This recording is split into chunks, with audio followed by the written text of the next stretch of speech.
¿Qué tal? Hola, muy bien. Pues muchas gracias por aceptar la entrevista, lo primero. Un placer, un placer. Quería empezar por una pregunta un poco más general y luego ya ir centrándonos en distintos temas.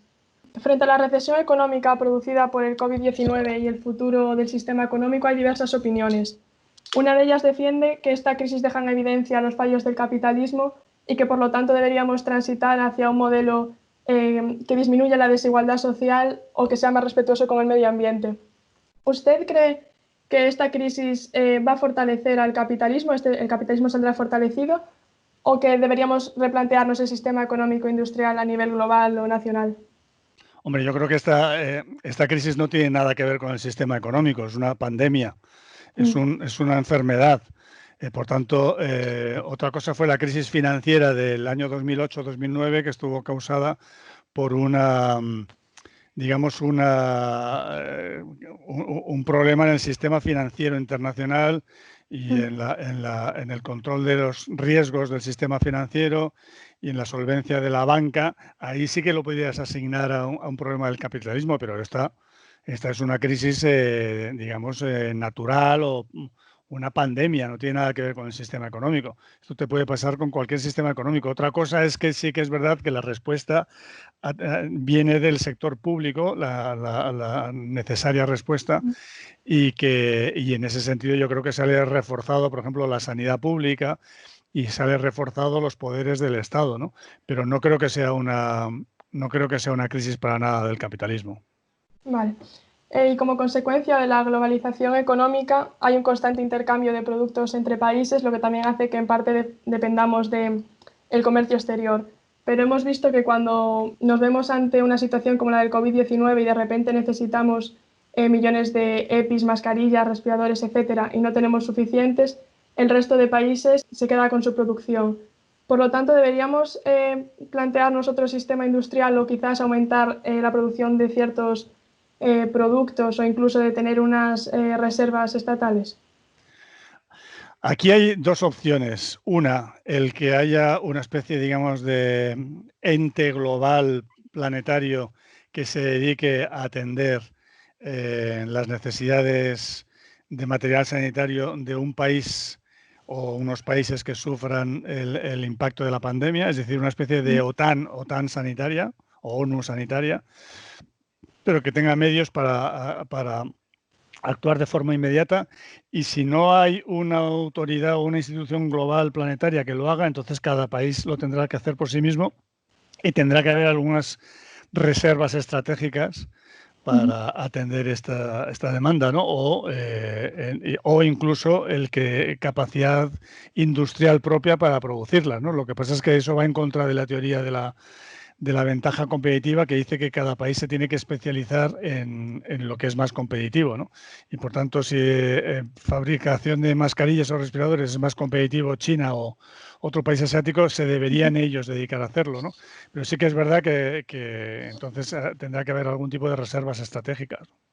¿Y cómo se llevaría a cabo el proyecto de la OTAN sanitaria?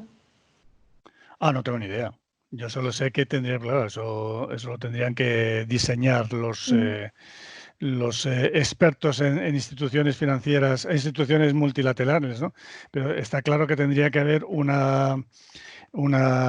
digamos, organismo internacional, un poco como ha cumplido aquí la UME dentro de España, ¿no?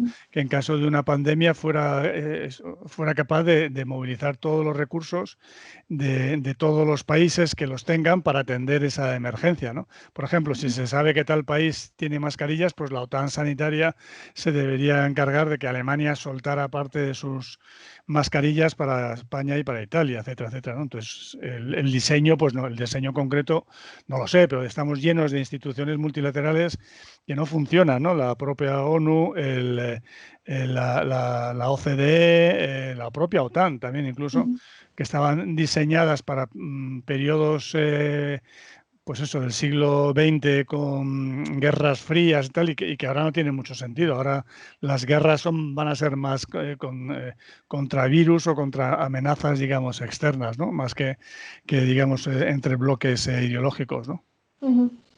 Y algunos países de la zona euro se plantearon nacionalizar algunos sectores estratégicos si se agravaba la situación económica. ¿Cree que España debería seguir este camino? O incluso no como algo temporal, sino a lo mejor a largo plazo, ver cómo funciona. ¿O no es posible? Es que tú generalmente nacionalizas, que es decir, entras en el capital de las empresas cuando tienen un problema de solvencia y no quieres que las empresas cierren, ¿no? Que es un poco lo que se hizo con el sistema financiero y lo que se ha hecho con las líneas aéreas, ¿no? Pero ahora yo creo que en general no hay problemas de solvencia en las empresas, hay un problema de liquidez por haber tenido 2 meses cerrada la actividad y no haber podido tener ingresos, pero eso no es un problema de solvencia, no es que las empresas se hayan vuelto insolventes, simplemente que no han tenido liquidez, ¿no? Entonces yo creo que no es necesaria, en general no es necesaria la nacionalización. Para superar esta recesión económica también se están barajando diferentes posibilidades a nivel europeo. Hace unas semanas Pedro Sánchez y el presidente italiano pedían a la Unión Europea un fondo de deuda perpetua y ahora la Comisión anuncia que habrá uno de 750.000 millones, pero sin cumplir esa petición, ¿no?, de la deuda perpetua. ¿Cuál sería la condicionalidad de este rescate y cómo afectaría la relación entre los países del norte y del sur de la Unión Europea a la hora de llegar a acuerdos? Bueno, esto es lo que todavía es objeto de discusión, ¿no? Tiene que pasar por el Consejo Europeo y ahí dependerá de las diferentes posiciones. La propuesta inicial de la Comisión Europea es muy buena porque aparentemente tiene muy poca condicionalidad y es un volumen muy importante de transferencias a fondo perdido, de subvenciones, ¿no? Y por tanto eso es algo muy novedoso en Europa y muy bueno, ¿no? Porque no va a haber tanta condicionalidad. Y si hay condicionalidad, yo espero que sea de la condicionalidad de la buena, es decir, que nos ayude a mejorar nuestro tejido productivo, nuestra economía y que hagamos reformas que nos ayuden a modernizar la economía. O sea, más bien cómo invertir ese dinero que el hecho de devolverlo. Exactamente, sí, porque si son subvenciones a fondo perdido, pues no hará falta devolverlo, ¿no? ¿Y cómo cree que va a afectar el Brexit a esta recuperación económica? El Brexit. O sea, el hecho de que ahora Gran Bretaña ya no esté en la Unión Europea, ¿cómo puede afectar? Porque, o sea, supongo que habrá menos capital o... Bueno, el Reino Unido tendrá más dificultades, evidentemente, que si va dentro de la Unión Europea, dado que la Unión Europea ha decidido dar el salto y financiar a fondo perdido buena parte de ese gasto, ¿no? Pero por otro lado también es verdad que el Reino Unido sigue teniendo una moneda muy fuerte y un banco central muy fuerte, que es el Banco de Inglaterra y la libra esterlina, que le va a permitir, yo creo, financiar con libras esterlinas, que es una moneda fuerte, buena parte de su gasto. En una entrevista, Iñaki Gabilondo decía que era el momento de crear una nueva estrategia de relaciones internacionales. ¿A qué cree que se puede referir? Bueno, lo que hemos hablado antes, ¿no? Yo creo que si se entendió bien, a crear instituciones globales que sean útiles y que ahora las que hay no son útiles porque no funcionan, ¿no? Y crear instituciones globales que sean útiles para reaccionar en caso de pandemias, ¿no? Y creo que la OTAN sanitaria, por ejemplo, o como se le quiera llamar a eso, pues es un ejemplo de una institución que podría servir. ¿Cuál va a ser el impacto en el comercio exterior? Cuando volvamos a la normalidad o a lo que llaman la nueva normalidad, ¿habrá nuevas restricciones o más control? Yo creo que el tema del control de fronteras, que es algo en el cual no tenemos mucha experiencia en Europa, en Asia sí, va a estar aquí para quedarse. Es decir, siempre que haya algún rebrote o un brote de una nueva pandemia, está claro que se ha demostrado que lo más útil, lo más eficiente es el cierre de fronteras, ¿no? Cierre de fronteras que te evite el que se extienda la enfermedad y luego tengas que confinar a todo el país, ¿no? Es decir, el llamado modelo coreano o modelo vietnamita, ¿no? Y yo creo que eso sí que se ha aprendido en Europa, que eso tiene que ser la solución y por tanto habrá más controles de fronteras, ¿no? Y también habrá más controles, digamos, de los movimientos de los ciudadanos, sobre todo buscando la mayor seguridad. O sea que en el dilema libertad-seguridad yo creo que va a ganar puntos la seguridad frente a la libertad. Y luego supongo que también, como consecuencia de la crisis económica, también habrá menos demanda o importaciones, ¿no? ¿Perdona? Supongo que por la crisis también habrá menos demanda o importaciones, o sea que el comercio exterior se verá afectado. Y entonces Sí, bueno, ya se ha visto muy afectado Claro, los países están importando menos, exportando menos y por tanto el comercio mundial ha caído de forma significativa, ¿no? Algo que esperamos que se recupere con la recuperación económica, pero vamos, esto es parte, digamos, es una de las consecuencias del confinamiento y de la paralización económica. ¿Y cómo podría afectar esto a los países más pobres que basan su economía en la exportación de materias primas? Bueno, yo no sé si las materias primas han salido muy perjudicadas, algunas sí, como el petróleo, pero Ujú. vamos, eso de que son países pobres las que controlan el petróleo, habría que verlo, pero lo que sí que creo que va a tener un problema los países, digamos, pobres es en financiar esta provisión de liquidez que nosotros lo hacemos con el Banco Central Europeo, con la Reserva Ujú. Federal, con el Banco de Inglaterra, el Banco de Japón.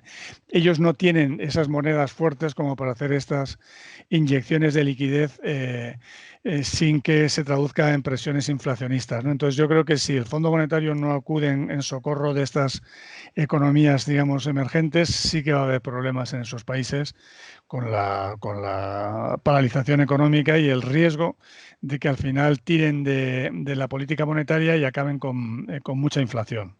Ujú. Y bueno, aparte de la Unión Europea, quería también saber cuál cree que deberían ser las medidas que debería tomar el gobierno, más allá del rescate de la Unión Europea. Bueno, las que están tomando, ¿no?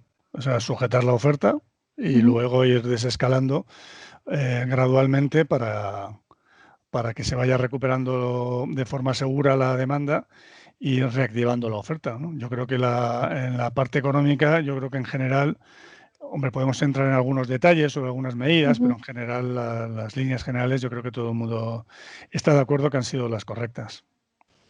Algunas fuerzas políticas reclaman en el Congreso impuestos a grandes fortunas o la devolución del rescate bancario por la crisis del 2008. ¿Cree que es el momento de que los bancos devuelvan el dinero al Estado? A ver, en una recesión Mm. no debe subir los impuestos, ¿no? El problema es el problema de poner ahora impuestos sobre el sector financiero, además, es que tú tienes el riesgo, aunque esperemos que no, de que haya una crisis de solvencia producto de que si la paralización económica dura mucho tiempo, algunos sectores se vean muy afectados y empiecen digamos, a hacer impagos de sus créditos, en cuyo caso podríamos acabar en una crisis financiera, una crisis de solvencia, esperemos que no, pero en Ujú. cualquier caso yo creo que sería tentar al diablo intentar una subida de impuestos en estos momentos en los cuales se deberían las economías endeudar o financiar con dinero, si pueden, y nunca subir los impuestos. Antes de esta crisis, la inversión en ciencia o I+D estaba en cierto modo infravalorada. ¿Cree que ahora se considerará fundamental aumentar la inversión en estos sectores?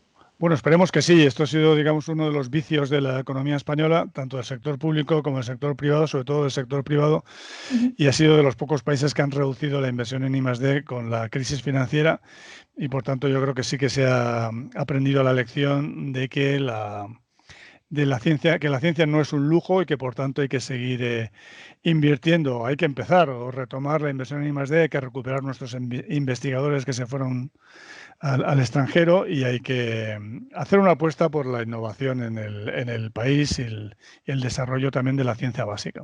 Ujú. Vale, como estamos viendo, esta crisis va a tener consecuencias económicas muy fuertes, lo que también llevará a una mayor desigualdad social. ¿Cómo va a afectar esto a los jóvenes? ¿Cuál es el pronóstico de las consecuencias que puede haber en la educación, incluida la superior, o en la entrada al mercado laboral? Es un tema muy difícil ahora mismo de vislumbrar, ¿no? Yo creo que ha habido un importante impacto de la enseñanza, digamos, virtual. Tenemos que ver si esto ha favorecido la igualdad de oportunidades o no.